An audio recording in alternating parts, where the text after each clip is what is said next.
বিশ্বনবী বলছেন, যে রাতে মিরাজ হলো বিশ্বনবীজির, নবী বলে জাহান্নামে মহিলাদের ভিড়। একজন মহিলা বলে, বিশ্বনবীজিরে কোন কারণে বেশি ভাগ যাব জাহান্নামে? প্রথম কারণ হলো অধিক নারীগণ, অল্প ধনেতে তাদের ভরে না মন। দ্বিতীয় কারণ হলো অধিক নারীগণে ঝগড়াঝাটি বেশি করে নিজ স্বামীর সনে। তৃতীয় কারণ হলো শোনো সমাচার, গীবত যে বেশি করে দুনিয়া মাঝার। এহেন কারণে ওগো অধিক নারীগণ বেশি বেশি যাবে, তারা যাবে জাহান্নাম। আল্লাহর নবী মিরাজের রাত্রিতে জান্নাতের দিকে দেখলেন, শুধু যেন গরিব মানুষেরা আর যেন দুর্বল মানুষেরা, তারা যেন সব জান্নাতে। আল্লাহর নবী জিবরিলকে বললেন, আমাকে জাহান্নাম দেখানো হোক। জাহান্নাম দেখানো হলো। বিশ্ব নবী বলছেন, জাহান্নামের ভিতরে সব যেন ধনী মানুষেরা, আর অধিকাংশ যেন নারীদেরকে জাহান্নামের লোহার আকুশিতে করে তাদেরকে যেন টাঙানো রয়েছে। আল্লাহর নবী ওইখান থেকে ফেরত আসার পরে বক্তব্য রাখতে রাখতে বললেন, ইয়া মাশারান নিসা, ও জগতের যত নারীরা, বেশি করে তোমরা দান করো, তাসাদদাক না, বেশি করে সাদকা করো। একজন মহিলা বললেন, ও দয়ার নবী, আমরা কেন সাদকা বেশি করে করব? আপনি সাদকা করার কথা কেন পুরুষদের ব্যাপারে আপনি বলছেন না? বিশ্ব নবী বলছেন, মহিলা রে, শুনে রেখে দাও, আমি তোমাদের অধিকাংশকে জাহান্নামের ভিতরে দেখে এলাম। মহিলা বলছেন, আল্লাহর নবী গো, জাহান্নাম থেকে যাতে বাঁচতে পারি, জাহান্নাম থেকে যাতে পরিত্রাণ পেতে পারি, আপনি দয়া করে আমাদেরকে তার কিছু আমল বলে দেন, আর আমাদের যে আমলের কারণে আমরা জাহান্নাম যাব, ওই আমলগুলো আপনি আমাদেরকে ধরিয়ে দেন, তাহলে ওই কাজগুলো আর করব না। বিশ্ব নবী তিনি বলছেন, প্রথম কারণ হলো অধিক নারীগণ, অল্প ধনেতে তাদের ভরে না মন। এক নম্বরের কারণ নারী জাহান্নামে যাবে, অল্প জিনিসে মন ভরে না। দিনাজপুরের মেয়েদের ভরে? আপনার বহুকে বাড়ি গিয়ে টেস্ট করে দেখবেন। আজকে একটা ওড়না কিনে নিয়ে যাবেন জলসা থেকে, বাড়ি রাতে আলমারিতে রাখবেন, আর সকালবেলাও ঠিক এইভাবে ধরে বলবে, ছি ছি ছি ছি ছি, তোমার চোখ নাই? হ্যাঁ, এ তোমার নানির বয়সের মেয়েরা পড়ে। আমার এখন 24-25 বছর বয়স, তোমার চোখে এইটা ঠেকলো? ও বলবে, ওর অল্প জিনিসে মন ভরবে না। দুই, আপনার মেয়েকে আর কি বলবো, আমাদেরই বাড়িওয়ালিদের ভরে না, তো আপনাদের বউদের ভরবে কি করে?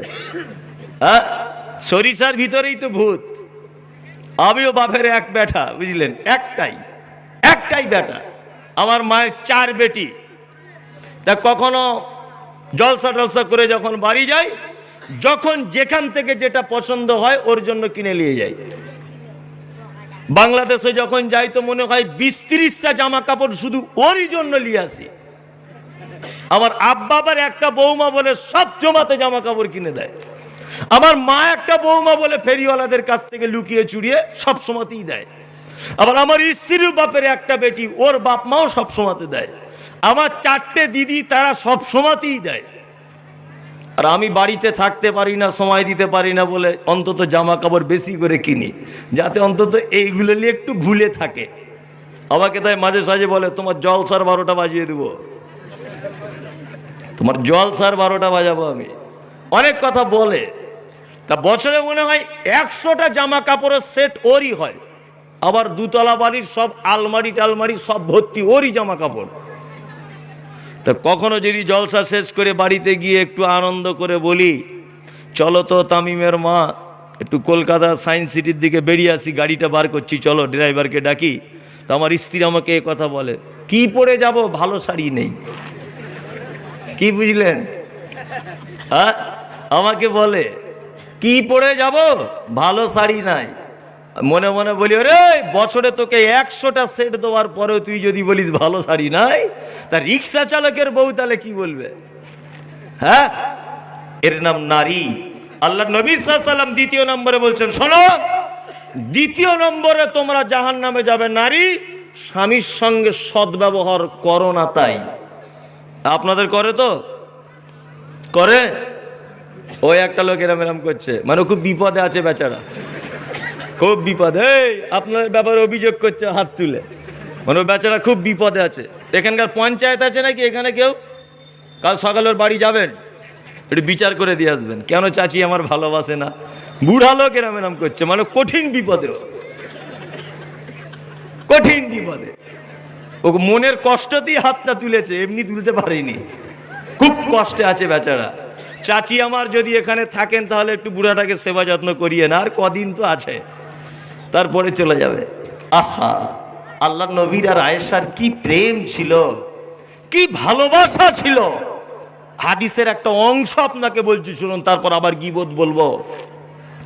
আম্মা জান আয়েশা বলছেন, যে গেলাসে আমি পানি পান ও করিতাম, পান করা হয়ে গেলে নবীকে দিতাম, দেখিতাম আমিও গো নিজ নয়নেতে, ওখানে মুখ লাগাইয়া নবী পান করিতেন। আল্লাহু আকবার বলে। আম্মা জান আয়েশা বলছেন, যে গেলাসে আমি পানি পান করিতাম, পান করা হয়ে গেলে নবীকে দিতাম, দেখিতাম আমিও গো নিজ নয়নেতে, ওখানে মুখ লাগাইয়া নবী পান করিতেন। গোস্ত খেয়ে হাড্ডিগুলো ফেলিয়া দিতাম, চুষে চুষে খেত আয়েশা চোখেতে দেখিতাম। আম্মা জান আয়েশা বলছেন, বিশ্ব নবী আমাকে এত প্রেম করতেন, এত ভালোবাসতেন, আমি গিলাসে যে জায়গাটায় মুখ লাগিয়ে পানি পান করেছি, গিলাসটা রেখে দিয়েছি, আল্লাহর নবীকে দেখেছি ওই জায়গাটাতেই আল্লাহর নবী মুখ লাগিয়ে পানি পান করেছেন। আম্মা জান আয়েশা বলছেন, আমি গোস্তটা খেয়ে হাড্ডিটা দস্তরখানের উপরে ফেলে দিয়েছি, আল্লাহর নবীকে দেখেছি ওই হাড্ডিটা আবার দস্তরখান থেকে তুলে নিয়ে আবার মুখের ভিতরে দিয়ে রস বার করে করে নবী আমার খেতেন। এত প্রেম ছিল। আপনার স্ত্রী আপনার আঁটু খায়, ও হারাম করে বিড়ির গন্ধতে ঘুম হয় না, তো আঁটু খাবে। ও যে রাতে আপনার পাশে থাকে, এটা আলহামদুলিল্লাহ পড়ুন, বুঝলেন না? ও যে রাতের বেলা আপনার পাশে থাকে, এইটাই আলহামদুলিল্লাহ পড়ুন। আঁটু খাওয়া তো দূরের কথা, হ্যাঁ, ছি ছি ছি, আপনার আঁটু খাওয়া যায়? সারাদিন টানছে হারাম কর, সারাদিন যেইখানে বসে আছে বিড়ি টানছে, ওর পাশ দিয়ে যাওয়া যায় না। মাঝে সাঝে বাসে ট্রেনে কোনো লোক থাকলে মনে মনে ভাবি যে এর বউ তাহলে কি করে থাকে, হ্যাঁ, কঠিন অবস্থা। আবার কিছু যুবক ছেলেরা দেখছি হা করে ঢেলে দিচ্ছে, পাঁটি ছাগলের মতো সারাদিন ফিচিক ফিচিক ফিচিক করেই যাচ্ছে, করছে না? সারাদিন ছাগলের মতো ম্যার ম্যার ম্যার ম্যার করে চিবাচ্ছে। ও হারামখোরদের জন্য একটু ট্রেনে যাবেন, বাথরুমে যেতে পারবেন না, আপনি হসপিটালের সিঁড়ি দিয়ে উঠবেন, উঠতে পারবেন না, পারবেন? ওই ফিচিক ফিচিক সব জায়গাতে। আল্লাহ নবী সাল্লাল্লাহু আলাইহি ওয়াসাল্লাম তৃতীয় নম্বরে নারীর কথা বলছেন, এই নারীরা শোনো, জাহান্নামে যদি যেতে চাও এই তিনটে কাজ করে নাও। যদি জাহান্নামে যেতে চাও, এক, কি করবে? অল্পতে মন যেন ভরে যায়। লকডাউনের সময় স্বামীতে তোমার দামি কিছু এনে দিতে পারেনি, আজকে পর পর 3 মাস তুমি বলছো একটা ব্লাউজ এনে দাও, ব্লাউজ এনে দাও, স্বামীর ইনকাম কম, দিতে পারেনি। তুমি যদি আল্লাহওয়ালি মেয়ে হও তাহলে এটাই বলবে যে আলহামদুলিল্লাহ, তুমি যেটা এনেছো এটা আলহামদুলিল্লাহ, এটা আল্লাহওয়ালি মেয়ে। আর যদি আপত্তি করে দেয় তাহলে হস্তিনী মেয়ে। আজকে 1 সপ্তাহ মাছ মাংস কিছু আনতে পারেনি, গরিবের সংসার, প্রত্যেক দিন ডাল আর আলু ছানা, ডাল আর আলু ছানা প্রতিদিন, আলহামদুলিল্লাহ। মাঠ থেকে শাক এনে ভেজে খাচ্ছে, আলহামদুলিল্লাহ। গোশ মাছের দরকার নেই, প্রেম ভালোবাসা থাকলেই চলবে। কি বলছি বুঝতে পারছেন না? 2, স্বামীর সেবা করবেন, ওর ব্যবহার খারাপ হলেও আর ওর ব্যবহার ভালো হলেও ওকে আপনার সেবা করা লাগবে। যত খারাপই ওর ব্যবহার হোক, ওর আপনার সেবা করা লাগবে, লাগবেই। তবে স্বামীর পায়ের তলায় জান্নাত, এটা হাদিস কোরআনে কোথাও নেই। মেয়েদেরকে বলে দিয়ে গেলাম, স্বামীর পায়ের তলায় জান্নাত, এটা হাদিস কোরআনে কোথাও নেই। পুরুষের পায়ের তলায় জান্নাত নেই। আমরা ছোট থেকে শুনে আসছি বাপ মায়ের পায়ের তলায় জান্নাত, শুনে আসছি কি না? হ্যাঁ, শুনে আসছি। হাদিস কোরআনে কোথাও নেই। আমি মমতাজুল ইসলামের কথা বলে দিয়ে গেলাম দিনাজপুরে, বাপ মায়ের পায়ের তলায় জান্নাত, এই শব্দটা হাদিস কোরআনে নেই। তবে হাদিসে এটা আছে মায়ের পায়ের তলায় জান্নাত। কি বলছি বুঝতে পারছেন? কি বললাম? মায়ের পায়ের তলায় জান্নাত, বাপ মায়ের পায়ের তলা, এই দুটো শব্দ এক জায়গায় করা যাবে না। তার মানে পুরুষ মানুষের পায়ের তলায় কিছুই নেই, শুধু চামড়ার জুতো। আর মায়ের পায়ের তলায় কি কি? জান্নাত। তুমি নারী, হয়তো তুমি এটা ভুলে গেছো, তোমার পায়ের তলাতে আল্লাহর জান্নাত রেখে দিয়েছে। তুমি এটা ভাবতে পারো নিজেকে যে আমি কত ভাগ্যবতী যে আমার পায়ের তলা আল্লাহ জান্নাত দিয়ে দিয়েছে। মানে তোমার থেকে জান্নাতের মর্যাদা বেশি নয়। যতই সোনা দানা হীরামণি মুক্তা ওখানে রেডি করা থাক, একটা মেয়ের পায়ের তলার যা দাম জান্নাতের তার থেকে কম দাম। কি বুঝলেন আপনি? আপনার কত মর্যাদা এটা বুঝতে পারছেন? এই মেলাতে আসার সময় দেখছিলাম কত মেয়ে ঘুরছে ওড়না নাই গায়ে। আহা, একটা দুঃখের হাদিস আপনাকে সামনে বলছি, একটা ঘটনা বানি ইসরাইলদের। আল্লাহ নবী এই হাদিসটা আব্দুল জব্বার ভাইও বলেছেন যে একজন বেশ্যা মহিলা, পতিতালয়ের নারী রাস্তা দিয়ে যাচ্ছিল। পতিতালয়ের নারী যেতে যেতে দেখছে যে একটা পিপাসায় কাতর হয়ে যাবে একটি কুকুর কাদা মাটিগুলো জিভ দিয়ে চাটছে। তা মহিলাটির মনে দয়া হলো যে আমার যেমন পিপাসা পেলে কষ্ট হচ্ছে, কুকুরটারও নিশ্চয় তেমন কষ্ট হচ্ছে। মহিলাটি কি করলেন না, মহিলাটি নিজের গায়ের ওড়নাটা খুলে মোজাটা ওড়নাতে বেঁধে কূপ থেকে পানি তুলে কুকুরটাকে পানি পান করিয়ে ওকে আল্লাহ ক্ষমা করে দিয়েছে। শুনেছেন এটা? হাদিস থেকে শিক্ষা কি পেলেন? মানে তখনকার দিনে বেশ্যা মেয়েরা, পতিতালয়ের মেয়েরা ওড়না ব্যবহার করত। বুঝতে পেরেছেন ঘটনাটা? তখনকার দিনের পতিতালয়ের মেয়েরা ওড়না ব্যবহার করত। তাছাড়া ওড়না পেল কোথায় পানি তোলার জন্য? আল্লাহ নবী তো একথাই বলছেন যে ও নিজের ওড়নাটা দিয়ে পায়ের মোজা করে পানি তুলেছে। তার মানে তখনকার দিনের বদমাশ মেয়েরা ওড়না ব্যবহার করত। আরে মুসলমান ঘরের মেয়ে ওড়না ব্যবহার করে না। রাস্তাতে যান, মিনিমাম 200টা মেয়ে পাবেন গায়ে ওড়না নেই, শুধু জ্যাকেট পরে ঘুরছে। এদের বাপগুলোকে যদি একবার এখানে দেখা যেত, একটা কাঁচা কুঞ্চি নিয়ে ওদেরকে সাইজ করা দরকার ছিল। হারামখোর কোথাকারে বদমায়েশ। তোমার মেয়ে ওখানে ঘুরছে, তুমি দেখতে পাও না চোখে? তোমার মেয়ের বুকে ওড়না নেই? হ্যাঁ, অসভ্য কোথাকারে। আর এদের মা গুলোকেও মারের দরকার আছে। একটা কথা আছে, মা ভালো তার কি, মা ভালো তার বেটি ভালো, আর বাপ ভালো তার বেটা ভালো। দেখো একটা কথা আছে না, বাপ ভালো তার বেটা ভালো, মা ভালো তার ঝি, গাই ভালো তার বাছুর ভালো, দুধ ভালো তার ঘি। একটা কথা আছে, বাপ যেমন হবে বেটা তেমন হবে, মা যেমন হবে বেটি তেমন, গাই যেমন হবে তার বাছুরের সাইজ তেমন হবে। গাই যদি মেঠে হয় বাছুরের সাইজও মেঠে, আর বাছুর যদি ভালো হয় চাঙ্গা, গাইও যদি চাঙ্গা হয় তার দুধও হবে চাঙ্গা, আর দুধ যদি চাঙ্গা হয় তার ঘি হবে খুব ভালো, তাই না? তাহলে সব সূত্র ভালো হতে হবে। তুমি যেমন নারী, তোমার পেটে তুমি আব্দুল কাদের জেলানি আশা করতে পারো না। তোমার পেটে বাচ্চা, তুমি সিরিয়াল খুলে দিয়ে টিভির সামনে বসে আছো আর তুমি দোয়া করছো আল্লাহ আমার ছেলে যেন আব্দুল কাদের জেলানি হয়, আল্লাহ আমার ছেলে যেন কোরআনের হাফেজ হয়। ও ইবলিস শয়তান হবে জন্ম হওয়ার পরে। ও যখন পেটে ছিল তখন তো তুমি সিরিয়াল দেখতে মগ্ন ছিলে, তুমি তখন টিভি দেখতে মগ্ন ছিলে, ছেলে কি ছিলে না? মায়েরা খুব সাবধান। আল্লাহ নবী সাল্লাল্লাহু আলাইহি ওয়াসাল্লাম 3 নম্বরে বলছেন ওরা বেশি বেশি গীবত করে। গীবত মারাত্মক বড় পাপ। আল্লাহ নবী বলছেন নারী খাস করে জাহান্নামে যাবে। কিসের কারণে যাবে? গীবত করার কারণে যাবে। আল্লাহ আমাদেরকে গীবত থেকে হেফাজত করুক, বলুক আমিন। কেউ কারুর কথা কাউকে বলবো না ইনশাল্লাহ। হ্যাঁ, আর বিশেষ করে এটা বলে দিয়ে যাচ্ছি, ওই চায়ের দোকানে বসে এখানে ওখানে আড্ডা দিয়ে আমাদের ইমাম সাহেব এই করেছে, আমাদের মৌলভী সাহেব এই করে, আমাদের অমুক সাহেব তাই করে, এই সব একদম করিয়েন না। অমুকের বউ এই করে, অমুকের মেয়ে এই করে, করলে আল্লাহ তাআলা বলছে ওদেরকে জাহান্নামে বেঁধে দেওয়া হবে দড়িতে করে। ইনশাল্লাহ আমরা এই বেঁধে দেওয়া থেকে দূরে থাকবো ইনশাল্লাহ। তারপর আল্লাহ তাআলা বলছেন আল্লাযী জামাআ মালা ওয়া আদ্দাদা, জাহান্নামের লাঠিতে করে দড়িতে করে বাঁধা হবে কাদের? যারা মাল জমা করে আর গুনে গুনে রাখে। বন্ধুরে, মাল কেমন জিনিস শুনে রেখে দেন। এই যে দুনিয়ায় মাল আপনি দেখতে পাচ্ছেন, টাকা পয়সা জমি জায়গা, এটা আপনার নয়। সব কিছু ছেড়ে আপনাকে চলে যেতে হবে এমন এক জায়গায় যেখানে আপনার হাতের সোনার ঘড়িটা নিয়ে যেতে পারবেন না, আপনার পরনের লুঙ্গিটা খুলে দিয়ে চলে যেতে হবে। সাদা কাপড়টা শুধুমাত্র পরানো হয় এই কারণে যাতে আপনার লজ্জাস্থানটা হেফাজতে থাকে। তাছাড়া আপনি যেমন এসেছেন ন্যাংটো হয়ে, আপনাকে চলে যেতে হবে ন্যাংটো হয়ে। পৃথিবীতে কিসের এত বাহাদুরি?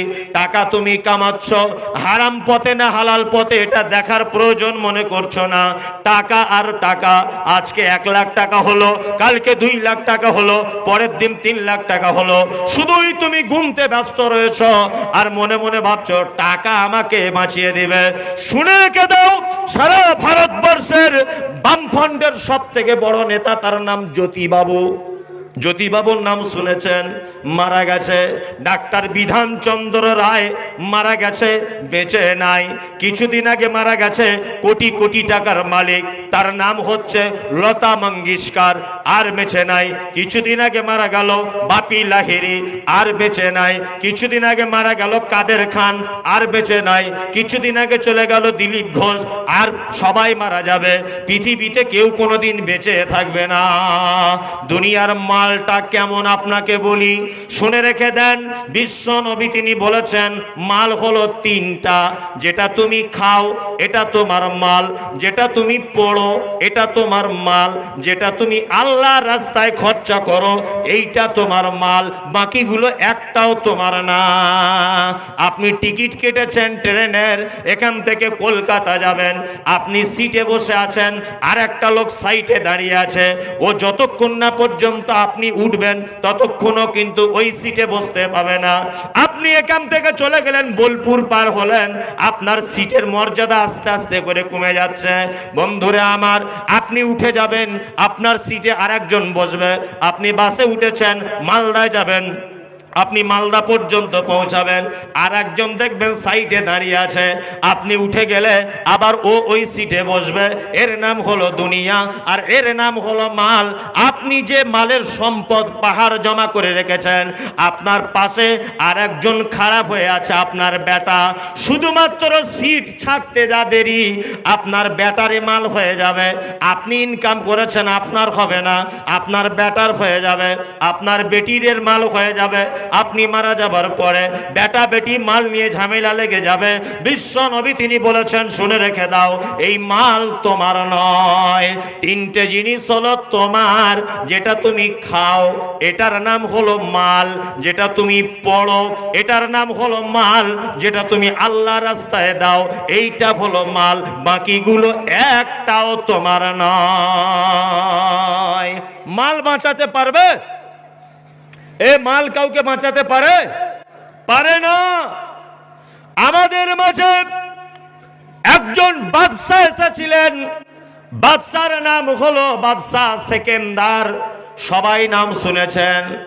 বাদশাহ সেকেন্দার মারা যাবার আগে তার বেটাকে বলে যাচ্ছে, বেটারা শোনো, আমি একজন বাদশাহ, একটা নিয়ম তোমাদেরকে বলে দিয়ে যাই। আমাকে যখন খাটিয়াতে তুলবে, খাটিয়ার 2 সাইডে হাতগুলো বার করে দিবে। ছেলেগুলো তখন বলছে, আব্বা এইটার কারণ কি? বাদশাহ সেকেন্দার তখন বলছে, সারা পৃথিবীর মানুষ তারা যেন জেনে যায়, তারা যেন হুঁশিয়ার হয়ে যায় আমি একজন বাদশাহ, আর তারপরেও আমাকে খালি হাতে চলে যেতে হচ্ছে। বন্ধুরা আমার, এই মাল মাল করে আপনি সময় ব্যয় করে দিচ্ছেন, এই মাল আপনার হবে না। মাল আপনার হবে? বাঁচাতে পারবে? একদম বাঁচাতে পারবে না। আল্লাহু আকবার। মাল হলে 2-3টা জিনিসের খুব ক্ষতি, বলে দিয়ে যাচ্ছি, শুনে নেন। আচ্ছা, আপনাদেরকে একটা কথা জিজ্ঞাসা করি, তাই বলে কি মাল কামাই করতে হবে না? হ্যাঁ, মাল কামাই করতে হবে। মাল যদি কামাই করতে না হবে তাহলে ইসলামের জাকাতের বিধান এলো কি করে? মাল অবশ্যই কামাই করবেন, মাল কামাই করতে কারো অসুবিধা নাই। তবে ওই যে ভাই একটা জমি কিনবা, কোথায়? রায়গঞ্জে রাস্তার ধারে। কত করে শতক? পাটির দাম বলেছে 1 লাখ টাকা শতক। এ মাঝখান থেকে ওই কাস্টমারকে বলছে না 1.5 লাখ টাকা, 1.5 লাখ টাকা করে জমি বিক্রি হয়ে গেল। প্রত্যেক শতকে 50,000 টাকা করে দালালি খেয়ে নিল। এরকম লোক আছে দিনাজপুরে? আছে? এই মাল কামানো যাবে না। এই মাল কি? এই মাল কামানো যাবে না। তুমি কি করো? বড় ব্যবসা করো, বিশাল বড় ব্যবসা করো, কোটি কোটি টাকা ইনকাম করো, কোনো অসুবিধা নাই। কিন্তু এই যে এর জমি ওর দিকে করে দিয়ে মাঝখান থেকে 20 লাখ টাকা ঝেড়ে নিলে, এই টাকা যদি তুমি কামিয়েছো তাহলে তোমাকে বাঁধা হবে। কি বলছি বুঝতে পারছেন না? দড়িতে বাঁধা হবে। এইবার আপনাকে বলি, মাল, এই মাল ইনকাম করবেন। ইনকাম করার পরে আল্লাহর নবী বলেছে তুমি যেটা আগে পাঠিয়ে দিবে ওইটাই শুধু তোমার মাল। কি মাল? তোমার মাল। এবার একটা ঘটনা বলছি হাদিস থেকে, মন দিয়ে শুনুন। আচ্ছা, আল্লাহ নবী সাল্লাল্লাহু আলাইহি ওয়াসাল্লামের যুগে সবথেকে ধনী মানুষ কে ছিলেন? কে? হযরত উসমান। এখন কিছু মানুষের যদি টাকা হয়ে যায় তা কোন দিকে যে পা ফেলে ও দিশা পায় না। দিশা পায়? ডান দিকের পা বাম দিকে। আর এমন করে লুঙ্গি পরে, গাঁঠের নিচে লুঙ্গি পরে, আর ডান হাতে ঘড়ি, এক্সারসাইজ গেঞ্জি পরে ঘুরছে। কত টাকার মালিক! ক টাকা হয়েছে তোমার? এই ক টাকার মালিক হয়েছ? হ্যাঁ, এই দেখুন তাদের চরিত্র কেমন। হযরত উসমান গনি রাদিয়াল্লাহু তাআলা আনহু মদিনায় একবার দুর্ভিক্ষ দেখা দিল।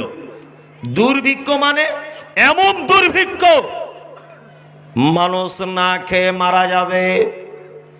মায়েদের বুকের স্তনের দুধ বন্ধ হয়ে গেল। এমন অবস্থা, শিশুগুলো তারা যেন খেতে পায় না, তাদের পায়ের সঙ্গে পা লেগে যাচ্ছে, তারা যেন চলতে পারে না রাস্তা দিয়ে। তারা মদিনার রাস্তাতে নেমে পড়েছে। আর রাস্তাতে নেমে পড়ার পরে তারা যেন দেখতে পাচ্ছে আজকে 1 দিন 2 দিন 3 দিন খাওয়া হয় না, যদি কেউ আমাদেরকে খেতে দেয়। ওই জনগণ লোকগুলো, ক্ষুধার্ত মানুষগুলো দূর থেকে দেখতে পাচ্ছে বড় একটা দল উটের পিঠে যেন তারা কোনো খাদ্য দ্রব্য নিয়ে আসছে। অনেকগুলি উট তারা যেন নিয়ে চলে চলে আসতে, আর বাচ্চাগুলো যেন আনন্দ করছে আর বলছে মা ওই দেখো উটে করে আমাদের খাদ্য আসছে। মানুষেরা ভাবছে এই খাদ্য কার বাড়িতে আসতে পারে, মনে হয় আমাদের জন্য। মদিনার গলিতে গলিতে আস্তে আস্তে যেতে যেতে উটগুলো সব যেন ঢুকে গেল হযরতে উসমানের বাড়িতে। হযরতে উসমানের বাড়িতে যখন ঢুকে গেল তখন ব্যবসায়িকরা হযরত উসমানের বাড়িটা ঘেরাও করে নিল। আর ব্যবসাদাররা মনে মনে ভাবলো আজকে ব্যবসা ভালো হবে, উসমানের কাছে সস্তাতে মালগুলো কিনবো আর গরিব মানুষদের কাছে বেশি দামে বিক্রি করব। এই বলে ব্যবসাদাররা সব এসে, কেউ বলছে এই খেজুরের দাম 20 টাকা, কেউ বলছে এই জবের দাম 80 টাকা, 100 টাকার মাল বলছে 200 টাকা। এইরকম ভাবে সবাই যেন এক সাইডে দাঁড়িয়ে আছে বন্ধুরে আমার। আর ক্ষুধার্ত মানুষেরা, গরিব মানুষেরা, কোলে বাচ্চা নিয়ে মেয়েরা, তারা যেন এত ভিড়ের মধ্যে পেরে গেল হযরতে উসমান পর্যন্ত যেন তারা পৌঁছাতে পারছে না। যাবে যে ব্যবসাদারদের ঠেলাতে মানুষ যেতে পারছে না হযরত উসমানের কাছে, এত ভিড়। হযরতে উসমান ব্যাপারটা দেখলেন, এটা তো কঠিন ব্যাপার, মানুষ সব না খেয়ে রয়েছে। হযরতে উসমান দরজা খুলে ঘরের ভিতর থেকে বলছে ও ব্যবসাদাররা শোনো, এ মাল আমি বিক্রি করব না, আর তোমরা যে দাম দিচ্ছ এর থেকে বেশি দাম একজন দিবে। তোমরা যে দাম বলছো তার থেকে 10 গুণ বেশি একজন দাম দিবে, আমি তাকে মাল বিক্রি করে দিব। ব্যবসাদাররা তো অবাক হয়ে গেল যে খেজুরের দাম 100 টাকা, আমরা বলছি 200 টাকা, আবার আমাদের থেকে 10 গুণ বেশি দিবে বলছে। কে সে লোকটা? ব্যবসাদারটাকে। সমস্ত মানুষ যেন সেই ব্যবসাদারকে খুঁজতে লেগে গেল। কে সে ব্যবসাদার? কে সে লোকটা? কে সেই ব্যক্তি যে 10 গুণ দাম দিয়ে সে এই মালগুলো কিনবে? হযরত উসমান বলছেন এদিকে সব বস্তাগুলো খোলো। বস্তাগুলো খুললেন একটা একটা করে, খাজুরের বস্তার দড়িটা খুলে বাচ্চাদের হাতে খাজুরগুলো ধরিয়ে দিলেন, নিজে হাতে বস্তা থেকে ময়দাটা বার করে ক্ষুধার্ত মানুষদের কাছে তুলে দিলেন। ব্যবসাদাররা অবাক হয়ে বলছেন, ওগো উসমান, এটা কেমন কথা হলো? আমরা তো ভেবেছি আজকের মাল নিয়ে সুযোগ করে ব্যবসা করব, আপনি আমাদের সেটাও করতে দিলেন না। হযরত উসমান বললেন, আল্লাহ বলেছে আমার রাস্তায় যদি কেউ 1 টাকা দিয়ে দেয় আমি তাকে 10 গুণ ফেরত দিয়ে দিই। আমি হযরত উসমান এই হাজার হাজার উটের পিঠে যত মাল রয়েছে সমস্ত মাল মদিনার গরিব মানুষদের মধ্যে বিলি করে দিলাম। আমি আল্লাহর দরবারে এর 10 গুণ মালের দাবিদার। আল্লাহ তাআলা পবিত্র কোরআনের মধ্যে বলছেন, আল্লাযী জামা মালাও ওয়া আদ্দাদা, যারা পৃথিবীতে মাল কামাই করে আর যারা গুনে গুনে রাখে, শুনে রেখে দাও তোমাদেরকে জাহান্নামের ভিতরে দিয়ে ফি আমাদি মোমান দাদা, তোমাদেরকে একদম পেঁচিয়ে পেঁচিয়ে জাহান্নামের রডে, জাহান্নামের খুঁটিতে তোমাদেরকে বেঁধে দেওয়া হবে। মাল তোমার কোনো উপকার করতে পারবে না। মাল যদি কামাই করাই লাগে হযরত উসমানের মতো করা লাগবে। আল্লাহর নবী তিনি জিহাদের ডাক দিলেন। জিহাদের ডাকে জিহাদের সৈন্য যাবে 30,000। কতদিন জিহাদ চলবে? 3 মাস। আল্লাহর নবী চাঁদা চাইলেন, তোমরা কিছু কিছু চাঁদা দাও। কেন? কোন সাহাবীর কাছে মাল নাই, কারোর কাছে টাকা নাই। হযরত উসমান বলছেন, আল্লাহর নবী গো, 3 মাস যাবত 3 ভাগের 1 ভাগ সৈন্যর যাবতীয় খরচ লাগবে, উট লাগবে, থাকার তাঁবুর ব্যবস্থা, তাদের তলোয়ার, তাদের পানির মশক, তাদের চাল ডাল, তাদের খাজুর, তাদের কিশমিশ বাদাম, তাদের যুদ্ধের পোশাক, যা কিছু লাগবে আল্লাহর নবী আমি উসমান বলছি 3 ভাগের 1 ভাগ যত লোক যত সৈন্য তাদের সমস্ত মাল আমি উসমান বলছি বহন করে নিব। আল্লাহু আকবার। 30,000 লোকের মধ্যে হযরত উসমান বলছেন, আমি 10,000 লোকের 3 মাস দায়িত্ব নিলাম। এই আমার আগে আব্দুল জব্বার ভাই বলছিলেন এতিমদের জন্য দেন, এতিমদের জন্য দেন, বলছিলেন না? বলছিলেন না এতিমদের জন্য দেন? মাল তো অনেক জমা করেছেন। এই দেখুন হাদিস শুনুন আর বাস্তবে মেলান আপনার চরিত্রটা কেমন। এবার একটা ঘটনা বলছি আপনার সামনে, আপনি মন দিয়ে শুনুন, তারপরে চলে যাবেন, তার আগে নয়। আল্লাহর নবী সাল্লাল্লাহু আলাইহি ওয়াসাল্লামের কাছে একটা বাচ্চা ছেলে এসেছে, একদম বাচ্চা। এই মেয়ে, এই চুপ করুন। একটা বাচ্চা ছেলে এসেছে, এসে বলছেন, আল্লাহর নবী আমার একটা খাজুরের বাগান আছে, খুব মন দিয়ে শুনুন, খাজুরের বাগান আছে, আর আরেকটা লোকের একটা বাগান আছে আমার বাগানের পাশেই। যখন ঝড় বৃষ্টি হয় তখন ওর বাগানের খেজুর আমার দিকে আসে আর আমার বাগানের খেজুর ওর দিকে চলে যায়। আল্লাহর নবী আমি মাঝখান থেকে একটা প্রাচীরের ব্যবস্থা করতে চাইছি যাতে আপোষের মধ্যে ঝগড়া মারামারি না হয়। আল্লাহর নবী বলছেন, যাও যাও পাঁচিল তুলে দাও। আল্লাহর নবী বাচ্চা ছেলেটাকে যখনই বললেন তখনই বাচ্চা ছেলেটা মিস্ত্রি ডেকে তার সামনে পাঁচিল তুলতে লেগে গেল, যাতে এর খেজুর ওর দিকে না যায়, ওর খেজুর এর দিকে না আসে। তা বাচ্চা ছেলেটা পাঁচিল দিতে দিতে দিতে দিতে একটা গাছ ঠিক এইভাবে লেগেছে সীমানাতে, যে অর্ধেক ওই বাগানের মালিকের, অর্ধেক এই বাচ্চা ছেলেটার। তা বাচ্চা ছেলেটা আল্লাহর নবীকে গিয়ে বলছেন, আল্লাহর নবী আপনি একটু ওই বাগানের মালিককে বলেন যে যাতে গাছটা ও কেটে নেয়, আর না হলে আমি কিছু পয়সা দিচ্ছি ও গাছটা আমাকে বিক্রি করে দেয়। ঘটনাটা মন দিয়ে শুনবেন শেষ পর্যন্ত। আল্লাহ নবী সাল্লাল্লাহু আলাইহি ওয়াসাল্লাম ওই বাগানের মালিকের নাম হচ্ছে আবু লুবাবা। আবু লুবাবাকে ডেকে বলছেন, আবু লুবাবা এই এসো এখানে বাবু, এই বাচ্চা ছেলে এতিম তো, এর আব্বা নাই, এর আব্বা নেই, পরামর্শ দেওয়ার কেউ নেই। তুমি এক কাজ করো, ওই খাজুর গাছটা কেটে নাও আর নয় একে বিক্রি করে দাও, আবু লুবাবা বলছে আল্লাহ নবী বিক্রিও করবো না, কেটেও নিব না। এরকম বদমাশ লোক আছে না? হ্যাঁ, মসজিদ তৈরি হচ্ছে, মসজিদ 1 বিঘা জায়গা দিলে মসজিদের বাথরুমটা একটু বড় করে হয়। তা ওকে বলছে করিম চাচা জায়গাটা দাও না, তোমার দিকে তো জায়গাটা দিলে হয়ে যাবে। ও বলছে আমি দেবো না, আমার বাপের জায়গা আমি যা ইচ্ছে তাই করবো। মানে এমন গরম দেখাচ্ছে মনে হচ্ছে ওর কবর হবে ওইখানে, এমন গরম দেখাচ্ছে। একটা গরিব মানুষ মেন ফন্ডে জমি কিনতে পারেনি, তা পরের ফন্ডে কিনেছে। তা মেন ফন্ডে তো জায়গা, রাস্তা লাগবে, লাগবে না? তাছাড়া বার হবে কি করে? তাও গরিব মানুষ বারবার এই জমির মালিককে গিয়ে বলছে ভাই 3 ফুট রাস্তার ব্যবস্থা করে দাও, 3 ফুট। বলছে না দেবো না। 3 বছর ঘুরছে গরিব মানুষটা, 3 ফুট জায়গা বিক্রি করে দাও ভাই, যা দাম 1 লাখ টাকা বেশি লিও। বলছে তাও দেবো না। এরকম ভালো লোক আছে? আছে, আছে। এ মারাত্মক কোয়ালিটির লোক। আবার এই সমস্ত লোকগুলো দেখবেন মাথায় টুপি, মুখে দাড়ি, বড় পাঞ্জাবিওয়ালাও হয়, বুঝলেন না?